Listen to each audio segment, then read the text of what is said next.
6장 다시 설명드렸습니다. 그래서 말씀대로 백성이 패망 중에 일부 살아남을 것, 그리고 4장은 타락해질수도 돌이키지 않으므로 멸하실 것. 앞부분은 자 살아남을 거고, 그 다음에는 또 뭡니까? 또 멸하실 내용이 나오고, 5장은 여호와를 찾으라며 긍휼히 여기지만 끌려갈 것을 예언한 내용이다. 다시 또 끌려간다는 내용 나오고, 6장은 교만한 지주총을 질책하며 대적에게 붙이실 것. 자, 그래서 잠시 3장에서 말씀이 패망 중에 일부가 살아날 것을 한번 예언하지만 4, 5, 6장은 결국 패망한 내용이다. 그죠? 그래서 패망과 회복에 대한 내용이 잠깐 나옵니다. 그렇지만 주 내용은 뭡니까? 거의 다 패망할 내용이죠. 그죠? 선면에 대한 패망 내용이다. 그래서 바로 이 부분도 일찍이 요한께서는 모세 통해 가지고 장차 순종치 않은 백성 뭐라고요? 저주 내려 멸할 것을 언약한 사실이 있다. 그래서 바로 이것은 장차 예수 그리스도가 이 땅에 오서가 죽음 당할 예표로서의 모임과 그림자이다. 그렇죠. 예. 자, 그래서 6장까지 내용은 전반적으로 크게 예수 그리스도의 사망 부분, 죽음에 대한 내용이다. 이제 이렇게 정리를 하고 있습니다. 강론집에서. 그래서 3장 1절 15절. 말씀대로 백성이 패망 중에 일부 살아남을 것을 예언하는 내용입니다. 그래서 이 부분, 사실 이 부분이 예언이 살아남을 것이 예언되어 있으면 여기다 뭘 같이 넣으면 좋겠습니까? 예수 그리스도의 죽으심과 부활하실 것이라는 내용이다. 이거 넣어도 상관없겠죠? 예, 상관없습니다. 틀렸다는 말이 아니고. 그렇지만은 왜 그걸 부활 장면을 빼버렸느냐 하면은 전반적으로 전체 내용이 패망 내용이기 때문에. 그죠? 3장에서 6장 내용은. 그죠? 선지자 예치는 멸망한다는 내용이 강하기 때문에 그렇게 주제를 잡는 거예요. 알겠죠? 예, 이거가 틀렸다 맞다 이런 관점이 아니라니까. 이것은 모든 계로는 이렇게 돼 있어요. 예? 어떤 것은 가면은 패망 부분이지만 그게 회복 내용도 있을 수 있고, 그죠? 또 회복 내용에 패망도 있을 수 있는 게 있어요, 성경에는. 예. 자, 3장 1절에 15절. 그래서 말씀대로 일부 살아남을 내용이다. 그래서 아까 했죠, 이거. 6절에 보면은 여호와의 시키심이 아니고야 재앙이 어찌 성읍에 임하겠느냐. 그죠? 이 모든 재앙은 여호와께서 적극적으로 다 한 재앙이라는 거예요. 시켰다는 거예요. 재앙들은 그 주체자에게 시켜가지고 이루어진다는 거예요. 그냥 되는 게 아니고 바람에게 명령하고 바다에게 명령하고 땅에게 명령했기 때문에 지진이 일어나는 거고, 아수르 바벨론에게 명령했기 때문에 그들을 내 종으로 삼아가 명령했기 때문에 망하러 온 거예요. 그죠? 그래서 그들이 올 때 그 얘기했잖아요. 내가 하나님이 너희들한테 명령했다. 실질적으로 그들이 나중에 그 내기도 하고. 자, 그 얘기입니다. 그래서 자, 이제 3장에서 6장까지 전반적으로 이런 관점으로 보면 된다는 말입니다. 이거 다 설명하려면 너무 많기 때문에 안 되고요. 3장, 요거 이제 넘어가기 전에, 자, 11절 말씀만 잠깐 보겠습니다. 4장 11절입니다. 내가 너희 중에 성은 무너뜨리기를 하나님 내가 소돔과 고모라를 무너뜨린 같이 하였으므로. 아시겠죠? 소돔, 고모라 무너뜨림 같이 성을 무너뜨리는 거예요. 소돔과 고모라가 어떻게 떨었습니까? 불로. 자연 재앙에 의해서 무너뜨렸잖아요. 그러니까 이스라엘 백성이 앞으로 아까 2년 전 재앙이 있다 그랬잖아요. 마치 그런 역사가 일어난다는 거예요. 완전 자연으로 인해가지고, 엄청난 지진으로 인해가지고 어떤 그런 거. 그래서 너희가 불분 가운데서 빼낸 나무조각 같이 되었으나 너희가 내게로 돌아오지 아니하였느니라. 그러므로 이스라엘아, 내가 이같이 네게 행하리라. 내가 이것을 네게 행하리니 이스라엘아, 네 하나님 만나기를 예비하라. 맞죠? 나오죠? 이 재앙 내리는 것이 소돔과 고모라 같이 성읍이 막 무너뜨리는 거. 예? 성읍이 무너뜨리는 건 뭡니까? 지진이나 홍수 해가지고 엄청난 거 완전 무너질 거 아닙니까? 몰살되는 거. 그리고 또 심지어는 구체적으로 이 예언은 또 앞으로 아수르 해가지고 이스라엘이 완전히 무너지고, 그죠? 바벨론을 끌려가고, 이런 거 다 올 때 그냥 가면 안 되잖아요. 성을 해파하고 무너뜨리는 거, 이런 것들이 바로 뭐라고요? 내가 이와 같이 행하리니, 내가 이것을 네게 행하리니 이스라엘아, 네 하나님 만나기를 예비하라. 이거를 뭐라고? 아모스 선지자는 누구를 뭐 하는 거라고요? 하나님 만나는 장면을 해석했다니까. 너희들이 놀랍죠? 대저 산들을 지으며 바람을 창조하며 자기 뜻을 사람에게 보이며. 그러니까 이 재앙 현상을 뭘 보이는 거야고요? 자기의 전능성을 보여주는 계시 현장이다 그 말인 거예요. 자기 뜻을 사람에게 보이며. 맞잖아요. 자기 주권 전능성의 능력을 막 보여주는 폐명 장면 자체가 이스라엘 백성들이 고난을 당하는 자체가 하나님 여호와 임재 현장이라니까. 임재 현장. 그걸 보자는 거예요. 우리는 그냥 큰 거 뭐 엄청난 재앙 사건만 그거 보지 말고 제가 주장하는 거고 그것만 하나님 멱서 섭립니까? 심지어는 그래서 예수님 뭡니까? 너희는 아느냐? 바로 너희 머리카락 하나하나까지 그 머리카락 하나하나가 세워진다는 말은 참새가 뭡니까? 우연히 이 시장에 팔리는 게 아니다. 누구 얘가 이미 작정된 거예요. 한 아싸레 참새 2마리가 한 아싸레 리온에 팔리는 것은 이미 하나님이 정리하신 능력으로 장새가 죽을 것이 작정됐고 이 시장에 왔기 때문에 포수가 잡았고 그래서 팔리는 거다 그 말인 거예요. 그것도 2아싸레에 팔려야지 왜 한 아싸레에 팔립니까? 그것도 뭐 흥정해가지고 한 아싸레에 팔리는 거 아닙니까? 그것이 우연한 일이 아니고 다 하나님 작정된 철저한 뜻에가 팔리는 거다. 마트에서 세일하는 거 주서도 쉽게 말해가지고 그리고 물건을 사는 행위도 마찬가지고 더 구체적으로 너희 머리칼도 세신마 되었다. 너희 머리칼이 매일같이 떨어지지 않느냐 알잖아요. 그냥 우리 하루에 떨어지는 게 몇백 개 되는지 모르지만 많든 수십 개가 떨어지고 있잖아. 우리는 과학자들은 다 알고 있잖아요. 그것이 하나님이 그렇게 해놨다는 거예요. 그래서 바로 그게 뭐냐 크게 보라는 크게 참새 머리카락 더 나아가면 뭐 재앙 성은 무너뜨리는 거 우리 일상에서 일어나는 모든 2가지 연사 그것이 뭐라고요? 자기의 뜻을 사람에게 보이는 하나님의 전능성과 속성 주권적인 속성들이 보여주는 계시 현장이다 그 말인 거예요. 거기서 하나님을 발견하지 못하고 느끼지 않는다면 언제 여러분들이 하나님을 경외하고 섬기겠습니까? 그때 섬겨야지 그때 2가지 현상을 통해서 우리가 일상에서 그래서 자 그런 여러분과 되기를 바라는 마음에 사는 거예요. 내가 뭐 한다고 되는 것이 아니니까. 자 그래서 아침을 어둡게 하며 땅의 높은 데를 밟는 자는 그 이름이 만군의 하나님 여호와다. 그래서 만군이니까 그죠? 군인에 가서 그죠? 군사로 집면을 할 수도 있고 아수로 해가지고 다 포함됩니다. 자연현상 앞으로 있을 재난과 뒤에 있을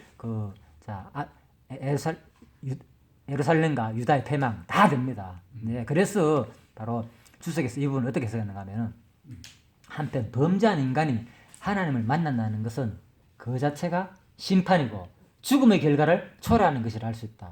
그렇죠? 네, 그렇잖아요. 이제 하나님 만난다는 것은 왜 하나님 만나는 게 뭡니까? 하나님 심판이 이루어지는 거니까. 만남이 그 심판이라니까.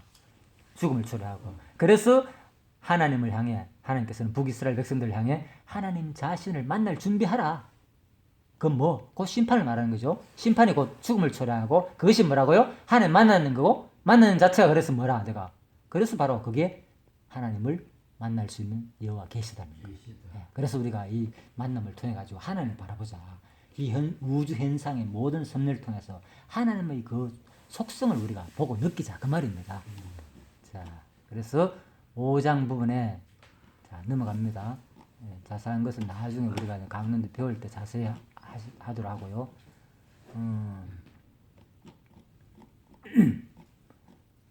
자, 7장에서 9장 마지막 부분입니다. 그죠? 그래서 패망과 회복에 대한 예언. 자, 패망과 회복에 대한 내용이 뭐냐? 자, 이제 마지막하고 요거 한번 마치도록 하겠습니다. 7장 9장. 7장은 이상대로 심판을 받아 백성이 사로잡힐 것을 예언한 내용이고, 그리고 8장은 이상을 보고 재난과 말씀의 기갈로 피곤할 것을 예언하고, 바로 사로잡혀 간다. 그런데 이상을 보고 재난과 말씀의 기갈로 피곤할 것이다. 너무나도 힘들 것이다. 그리고 9장은 아주 멸하지 않고 회복해 풍성히 살게 하실 내용이다. 사로잡혀가지고 말씀이 없어가지고 너무너무 힘들 것이고 그렇지만은 아주 멸하지 않고 다시 회복해 줄 거다. 이게 7장에서 9장 예언 말씀이다. 자, 그런데 이 말씀도 일찍이 이미 근거가 뭡니까? 회복 내용이 있겠죠. 그죠? 당연히 이 부분에 회복 내용이 나오겠죠. 왜? 자, 신명기 28장 모세를 통하여 선지자 이스라엘 자손에게 장차 순종치 아니하는 백성에게 저주를 내려 멸하실 것을 언약하신 사실과 이방 대적을 파멸하여 보수하시고 회복해 줄 사실을 언약했다. 신명기와 28장과 30장. 그래서 패망과 회복 예언을 동시에 했기 때문에 그 언약이 그대로 역사 속에서 이루어지는 장면이다. 그 말인 거예요. 그래서 똑같이 이 선지자도 그 언약에 근거해가지고 지금 뭐 한다고요? 예언하는 거예요. 그대로. 그렇다면 예수님 당시에 와가지고 물론 이것은 직접적으로 예수의 죽음과 부활 얘기이지만은 이 예언을 예수께서 어떻게 성취하겠습니까? 직접적으로.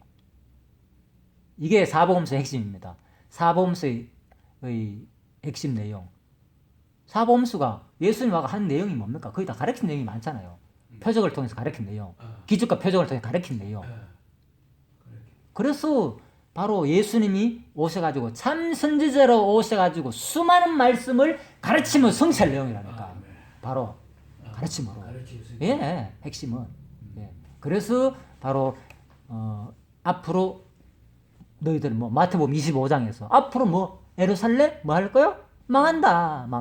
앞으로 엄청난 재앙이 따른다. 똑같이. 그래서 이러한 예언들은 누구의 예언에 근거합니까? 예수님의 예언도 구약 선지자들의 예언에 근거해가지고 똑같이 예수님께서 성취한 거니까. 그리고 이제 또 신약의 성령 성취까지 넘어갑니다.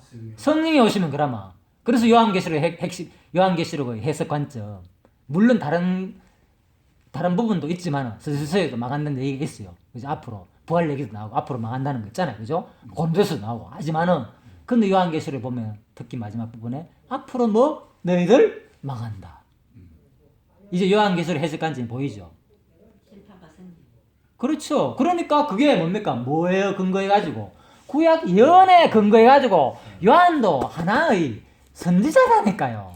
쉽게 말하면 사도라니까요. 구약이 하면 선지자고 신약이 하면 사도라니까. 그러니까 그 역할 하는 거예요. 쉽게 말해가지고 구약의 예언을 예수님도 그 역할 하는 것 뿐인 거예요. 예. 그 역할을 예수님께서 선지자 역할을 와가지고 직접 삼선지자로 와가지고 그대로 예언함으로 말하면 성취를 한다니까. 예수님이 예언함으로써 예언의 주체로서 본인은 특히 똑같이 예언을 한다는. 그래서 망할 것을 예수님께서 예수님 돌아가시기 전에 외치다가 돌아가신다니까. 선지자가 외치다 죽잖아요 결국. 그리고 사도 요한도 외치다 죽잖아요. 뭐 앞으로 너희들 이 우주 만물 지금 그 당시에 요한계시록 그 당시 누굽니까? 누굴 대상으로? 이스라엘 백성은 고난 당하고 있잖아. 누구에 해가지고 그 당시 로마 시대에 너희들 이렇지만은 반드시 이 권력들은 망할 것이다. 영원한 심판이 있을 것이다. 예? 수많은 적그리스도 해가지고 앞으로 그죠? 너희들 뭐 형상 무슨 형상 많은 형상들이 보이는데 그런 현상들을 간접적으로 누굴 말하겠습니까? 그러니까 당시에 로마 정권을 보고 모형으로 표현한 거라니까. 그런 모든 현상들이. 그죠? 예. 그래서 그렇게 표현하면서 너희들은 망할 것이다. 그리고 또, 그렇지만 이거 망으로 끝나지 않고 또 앞으로 뭐가 있다? 영원한 심판이 있을 것이다. 앞부분은, 그렇죠. 로마에 대한 직접적인 예언이고, 그리고 뒷부분은 뭡니까? 영원한 심판이 있을 것이다. 그 얘기를 하니까, 요한계시록은. 똑같은 거예요, 관점이. 그렇죠? 예. 그래서 모든 구약의 선지자가 예언한 것은 바로 직접적인 너희들 앞으로 역사적으로 이렇게 망할 것이다 예언했고, 그렇지만 이 망한 것은 앞으로 어떻게 망할 것? 영원한 심판이 있을 것이다. 그 말하는 거예요. 영원한 심판. 여기서 바로 패망과 회복에 대한 이 예언 자체가 여기서 끝나는 게 아니고 영원한 심판이 있을 것이다. 그렇지만 마지막 9장에서 뭐라고요? 반드시 회복 내용이 있다. 9장에서. 자, 이제 이거 마지막 하고 결론 마치겠습니다. 9장 내용에 들어가면은 바로 회복 내용이 있다. 그래서 바로 9장 1절에 15절 아주 멸하지 않고 회복해 풍성히 살게 하실 것을 예언한 내용이다. 그렇죠. 그래서 바로 너희 뭐 기둥머리를 쳐서 문지방이 움직이게 하면 그것으로 부서져서 무리의 머리에 떨어지게 하라. 이것이 뭐 하는 겁니까? 막 기둥이 떨어지고 이것도 지진 같은 그런 표현도 그럴 수 있잖아요. 그죠? 또 뭐 예루살렘 성전 기둥머리 예루살렘 성전이 막 무너지고 위에서 막 무너지고 떨어지고 그렇죠. 이런 거잖아. 그때 남은 자는 칼로 살육당하고 그러니까 이건 뭡니까? 구체적으로 볼 때 아수르에 해가지고 그죠? 망하는 장면 예루살렘 망하는 장면 이런 것을 볼 수도 있겠죠. 그러니까 이것이 이제 바로 뭐라고요? 이 장면은 예언 장면 마지막 소선지자 예언 장면은 첫 번째 뭐냐? 바로 북왕조 패망 전 패망 시대에 예언한 내용이다. 북왕조 패망 시대의 예언이다. 여섯 선지자의 내용이 그렇죠. 자 그렇게 볼 수 있습니다. 그래서 또 장면 6절에도 나오죠. 그 전을 하늘에 세우시며 그 궁창의 기초를 땅에 두시며 바닷물을 불러 지면에 쏟으시는 자니. 그렇죠. 그러니까 지진과 또 앞으로 아수르에 의해 가지고 망하는 장면이 동시에 예언됐다고 볼 수 있죠. 이런 장면을 볼 때 우리가 연상할 수 있죠. 구체적으로 밝히지 않았습니다. 이거는 지진이고 이것은 앞으로 아수르로 밝혔다. 이렇게 여기 자세히 설명 안 해놨어요. 그렇지만 그런 것을 동시에 표현하는 거 볼 때 틀림없이 앞으로 일어날 일, 예루살렘 폐망 전에 있어요. 아니 북이스라엘 왕국이 망하기 전에 외친 내용이다. 자, 그렇게 볼 수 있습니다. 지진 내용도 나오니까. 자, 이제 마지막 정리하고 마쳤습니다. 그래서 이런 내용들은 전부 다 마지막 장면에서는 그런 거 다루는 건 뭡니까? 반드시 부활 얘기가 나오죠. 예수 그리스도가 뭐요? 죽으셨다가 부활하실 것에 대한 예표로서 모형과 그림자이다. 맞죠? 그래서 아까 회복 내용이 나오니까 앞부분에는 사망 얘기가 나왔잖아요. 사망. 예? 5, 6장에서는 그죠? 고통당하는 장면이 나왔지만은 마지막에 와가지고는 또 그리스도의 죽음과 부활까지 같이 겸하게 나오잖아요. 왜? 회복 내용이 9장에 있기 때문에. 자, 이렇게 이제 말하고 있습니다. 그래서 이 내용은 뭐냐? 바로 자, 끝. 이제 강론하고 여기서 마치겠습니다. 일찍이 여호와께서